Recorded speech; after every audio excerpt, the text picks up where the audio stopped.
Hello बच्चों, VNM chemistry में आप लोगों का बहुत बहुत स्वागत है। तो आज हम लोग एक नए क्वेश्चन के ऊपर बात करेंगे, प्रॉब्लम 54।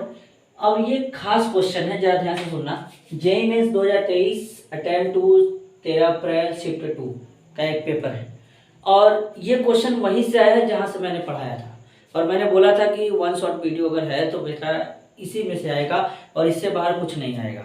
और मैंने बोरेक्स का वन शॉट वीडियो अपलोड किया था और देखो मैंने सही बोला था, बोरेक्स से देखो क्वेश्चन आ गया।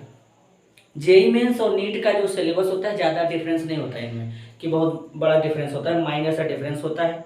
तो बेसिकली ऑलमोस्ट केमिस्ट्री तो सेम ही रहता है, ठीक है। तो इस बात को ध्यान देना। तो अब देखो यहाँ पे क्या है, जो बोरेक्स के बारे में मैंने पढ़ाया वही आ गया यहाँ पे। अब इसमें क्या क्वेश्चन में पूछा, हाँ देखो चीजें वही रहती हैं, बस क्वेश्चन को मॉडिफाइड करने का, बदलने का जो तरीका होता है वो अलग होता है। तो यहाँ पे क्या बोला कि if the formula of borax is, यहाँ पर ये बोरेक्स का फॉर्मूला लिखा है।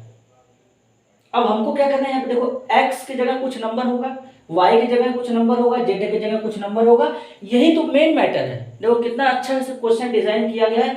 मतलब तुम इतना सोचोगे, मतलब किस तरीके से क्वेश्चन को डिजाइन किया गया है, बहुत ही खूबसूरत सवाल है। Find the value of x plus Y plus Z. अब यहाँ पे हमको इनका सम बताना है। जरा बात को ध्यान से समझो। जब मैंने बोरेक्स पढ़ाया था तो बोरेक्स का तुमको फॉर्मूला बताया था कि बोरेक्स का जो फॉर्मूला होता है, बोरेक्स क्या होता है, Na2B4O7 10H2O। मैंने इसका नाम भी बताया था, सोडियम टेट्राबोरेट डेकाहाइड्रेट। लेकिन अगर तुम इस फार्मूले से चलोगे तो दिक्कत हो जाएगा। तो इसलिए मैंने एक और फार्मूला बताया था जो कि अपना एनसीईआरटी में लिखता है। और एनसीईआरटी के अलावा जो भी हमारे अदर बुक होते हैं, अच्छे अच्छे बुक होते हैं हायर लेवल वाले, वो भी उस फार्मूले को लिखते हैं। तो अब कैसे समझते हैं जरा।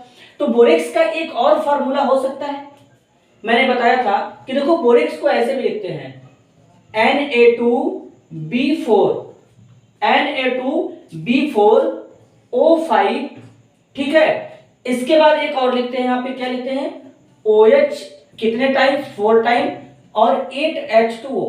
बस अगर तुमको ये फॉर्मूला याद रहता तो तुम इस क्वेश्चन को बहुत ही आसानी से कर लेते, और मैं आशा करता हूं कि तुम लोग किए भी होगे। बस इस फॉर्मूले को याद रखना था। अपने एनसीईआरटी में यही फॉर्मूला लिखा होता है और अपने एनसीईआरटी के अलावा जो अदर अच्छे अच्छे बुक होते हैं वो भी इस फॉर्मूले को लिखते हैं। तो इसलिए मैंने दोनों बताया था कि देखो ऐसे लिखते तो लिखते हैं, लेकिन बोरेक्स को ऐसे भी लिखते हैं। अब अगर तुम ठीक तरीके से देख पा रहे होगे तो यहाँ पर देखो B के बाद जो O है, O में X लिखा गया है। अब यहाँ पे O में X का वैल्यू कितना है, 5 है। यहाँ पर OH में Y का वैल्यू कितना है, 4 है। जेड का मतलब वाटर के मॉलिक्यूल कितने होंगे, यहाँ पे देखो इस तरीके से। बात समझ में आया। तो अब अगर हम यहाँ पे सम को निकालें इनके तो कैसे होगा, जरा ध्यान से सुनो।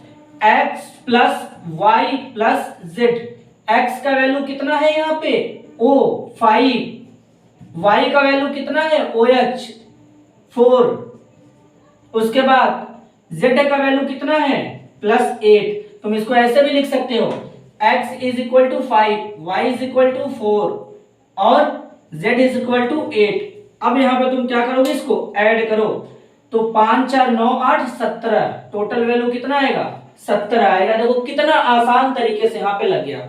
और मैंने तुमको ये भी बताया था कि देखो बोरेक्स का अगर तुम स्ट्रक्चर बनाना चाहते हो तो इस फॉर्मूले के बेसिस पे स्ट्रक्चर नहीं बनाते हम लोग इस फॉर्मूले के बेसिस पे स्ट्रक्चर बनाते हैं। कैसे, जरा बात को समझो। देखो एक बार स्ट्रक्चर भी बना के मैं दिखा देता हूं, लेकिन उसका कोई रिक्वायरमेंट नहीं है, केवल फार्मूला याद रहता तभी अपने फार्मूले से भी ये क्वेश्चन आसानी से लग जाता।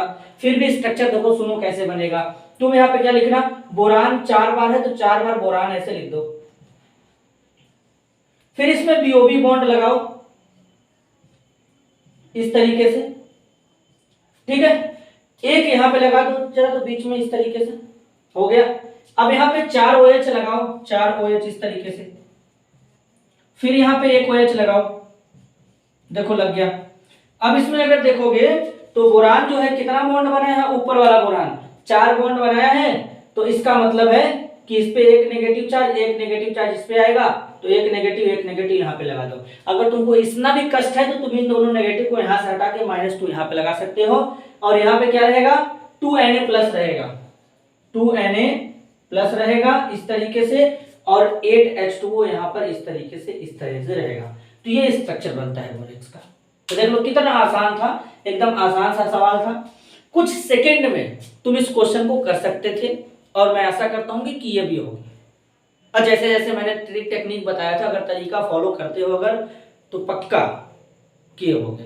तो इसी तरीके से इस क्वेश्चन को सॉल्व करना था। यहाँ पे वैल्यू आएगा 17।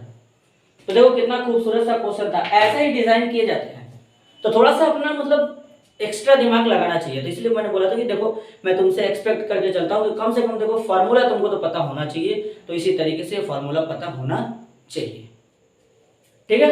तो अगर वीडियो पसंद आया तो वीडियो को लाइक करो, चैनल को सब्सक्राइब करो, ज्यादा से ज्यादा लोगों तक शेयर करो। मिलते हैं अगले वीडियो में, तब तक के लिए धन्यवाद।